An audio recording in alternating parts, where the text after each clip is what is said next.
क्यों हुआ महादेव और श्री कृष्ण का महाप्रलयकारी युद्ध।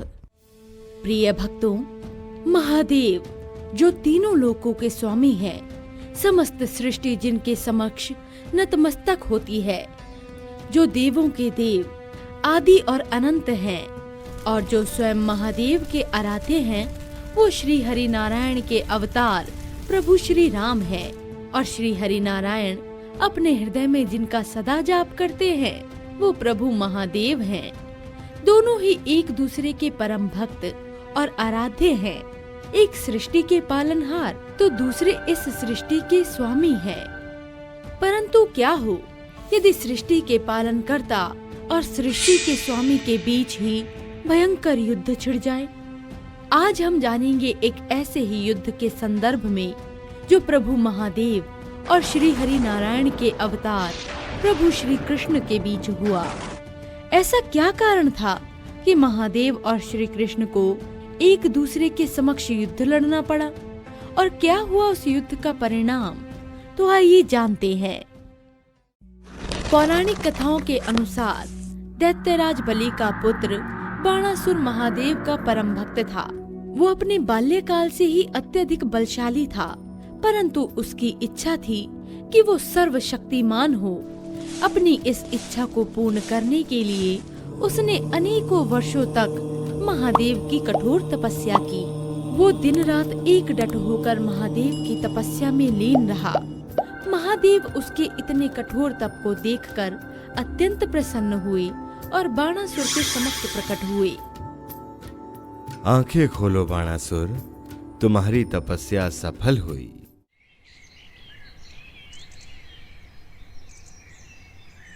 प्रणाम प्रभु, आपके दर्शन पाकर तो मेरा जीवन सफल हो गया। तुमने हमारी बहुत कठोर तपस्या की। तुम्हारी तपस्या से प्रसन्न होकर हम तुम्हें कोई वरदान देना चाहते हैं। कहो, तुम्हें हमसे क्या वरदान चाहिए? प्रभु, मेरी महत्वाकांक्षा है कि मैं सर्वशक्तिमान हो जाऊं, मेरी सहस्त्र बाहें हो जाएं, और जिस भी क्षण मुझे आपकी आवश्यकता हो तो आप सदैव मेरा साथ दें। मैं जब भी युद्ध भूमि में आपका स्मरण करूं तो आप मेरी ओर से युद्ध करें। यदि तुम्हारी यही इच्छा है तो मैं तुम्हारी इच्छानुसार तुम्हें ये वरदान प्रदान करता हूँ। बाणासुर को वरदान प्रदान कर महादेव वहां से अंतर्ध्यान हो गए।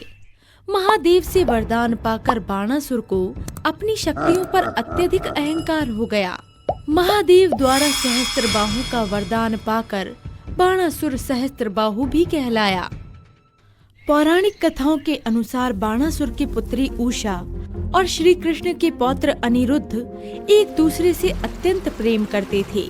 एक बार अनिरुद्ध उषा से भेंट करने बाणासुर की नगरी शरणितपुर जा पहुंचा। जब बाणासुर को उनके प्रेम के संदर्भ में ज्ञात हुआ तो वो अत्यंत क्रोधित हुआ। उसने क्रोध में आकर अनिरुद्ध को उससे युद्ध करने की चुनौती दी। अनिरुद्ध बाणासुर से युद्ध करने का इच्छुक नहीं था, क्योंकि वो उषा के पिता थे। परंतु युद्ध करने के अतिरिक्त अनिरुद्ध के समक्ष और कोई चारा ही नहीं था। अनिरुद्ध ने बाणासुर के युद्ध के प्रस्ताव को स्वीकार किया। इसके पश्चात उन दोनों के बीच भयंकर युद्ध छिड़ गया। अनिरुद्ध सर्वशक्तिशाली योद्धा था। उसने डटकर युद्ध भूमि में बाणासुर का सामना किया। वो युद्ध भूमि में बाणासुर पर विजय प्राप्त करने ही वाला था कि बाणासुर ने स्वयं को हारते हुए देखकर अनिरुद्ध पर अपनी माया शक्ति का प्रयोग कर उसे कारागार में बंदी बना लिया। नारद जी भी इस वृत्तांत को होते हुए स्वयं देख रहे थे। जब नारद जी ने श्री कृष्ण को ये सारा वृत्तांत सुनाया तो श्री कृष्ण बहुत क्रोधित हुए और गरुड़ राज पर सवार होकर अपने दाऊ बलराम और अपने पुत्र प्रद्युम्न के साथ शरणितपुर की ओर निकल पड़े।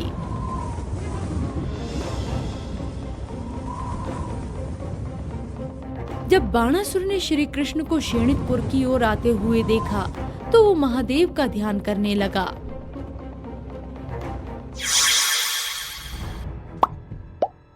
महादेव, आपने मुझे वरदान दिया था कि मुझे जिस भी क्षण आपकी सहायता की आवश्यकता होगी आप मेरी सहायता करेंगे। आज आपके इस भक्त को आपकी आवश्यकता है। आपको अपने इस भक्त के लिए आज श्री कृष्ण से युद्ध करना होगा। आपको अपना दिया हुआ वचन पूर्ण करना ही होगा महादेव। मैं कभी अपने भक्त की पुकार को अनसुना नहीं कर सकता। मैं अपने दिए गए वचन का पालन अवश्य करूंगा बाणासुर। मैं अपने भक्त के लिए स्वयं युद्ध भूमि में जाकर श्री कृष्ण से युद्ध करूंगा।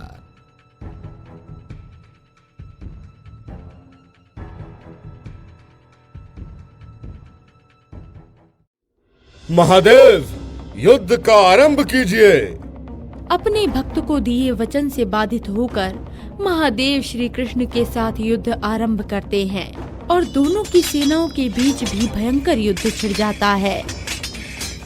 महादेव सर्वप्रथम श्री कृष्ण पर भूत पिशाच अस्त्र से प्रहार करते हैं।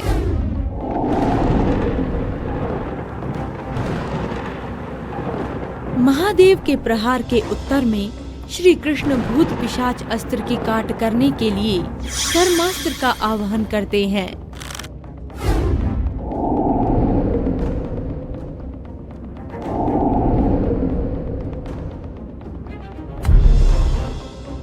महादेव और श्री कृष्ण के बीच बहुत देर तक भयंकर युद्ध चलता रहता है, परंतु दोनों ही एक दूसरे को युद्ध में पराजित करने में असमर्थ रहते हैं। श्री कृष्ण को भी ये ज्ञात हो जाता है कि वो किसी भी अस्त्र या शस्त्र का प्रयोग करके युद्ध में महादेव के समक्ष विजयी नहीं हो पाएंगे। तब श्री कृष्ण स्वयं विनम्र भाव से महादेव से प्रार्थना करते हैं। महादेव, आप तो मेरे आराध्य हैं प्रभु। मैं इस युद्ध में कदापि आपको पराजित नहीं कर सकता। अब आप ही मुझे ऐसा वरदान दीजिए जिससे मैं आपको युद्ध में परास्त कर सकूं। मैं अपने किसी भी भक्त की पुकार को अनसुना नहीं कर सकता श्री कृष्ण, इसलिए आप मुझ पर जन्मबढ़ा अस्त्र का प्रयोग करें। जैसी आपकी आज्ञा महादेव। महादेव से वरदान पाकर श्री कृष्ण ने महादेव पर जृंभणास्त्र से प्रहार किया। जृंभणास्त्र के प्रहार से महादेव गहन निद्रा में डूब गए। महादेव को निद्रा में डूबे देखकर बाणासुर स्वयं अपने रथ पर सवार होकर श्री कृष्ण से युद्ध करने के लिए बढ़ा।